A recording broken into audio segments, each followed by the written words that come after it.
Halo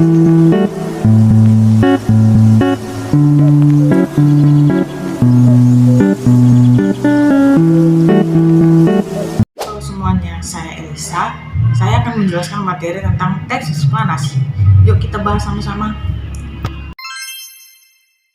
Apa itu teks eksplanasi?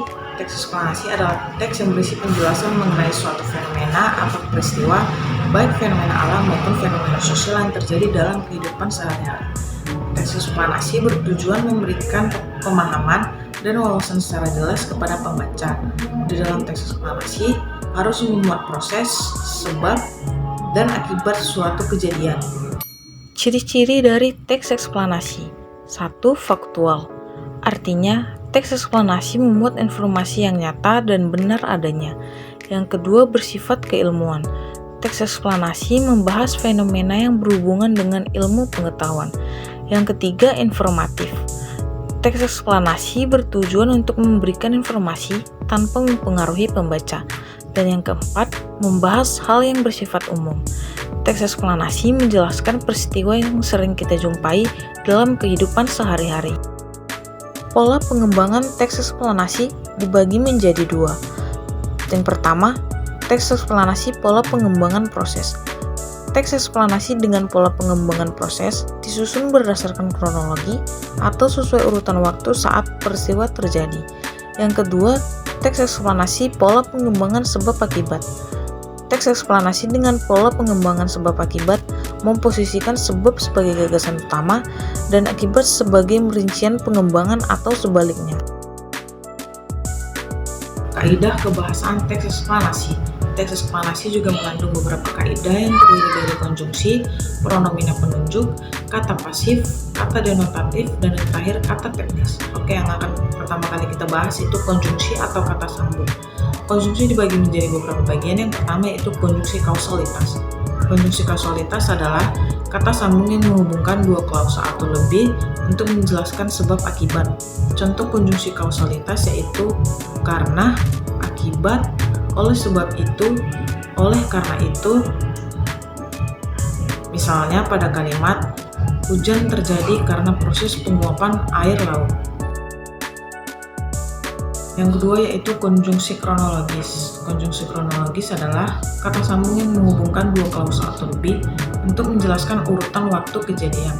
Contoh konjungsi kronologis yaitu kemudian, lalu, setelah itu, pada akhirnya, dan sebelumnya. Misalnya pada kalimat setelah mendapat kemenangan, pasukan Pangeran Diponegoro dengan secepat kilat menghilang dari Daksa.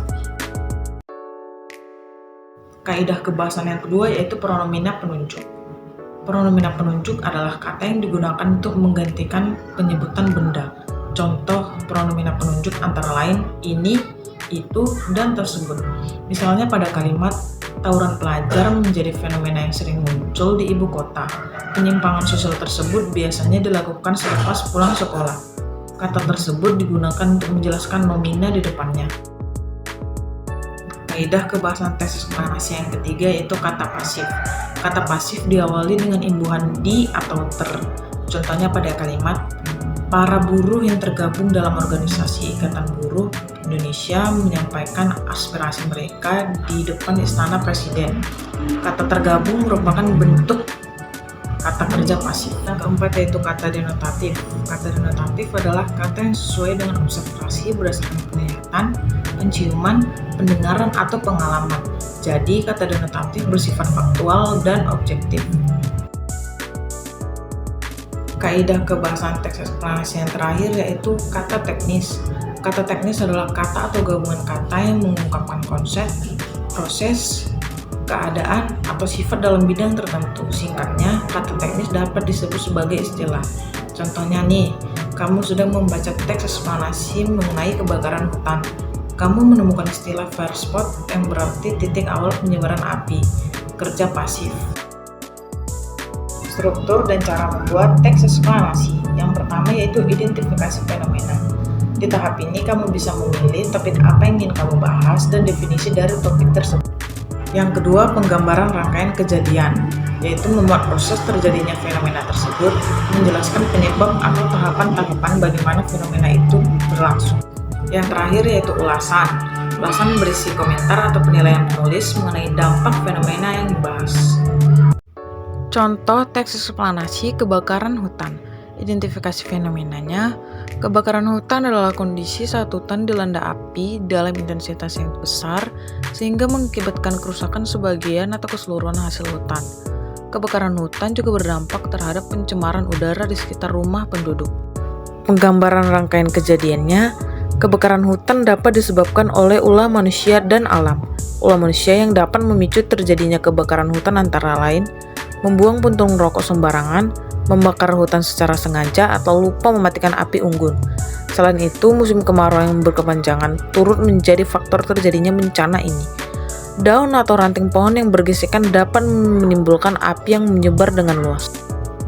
Ulasannya, hutan merupakan sumber daya alam yang harus kita jaga.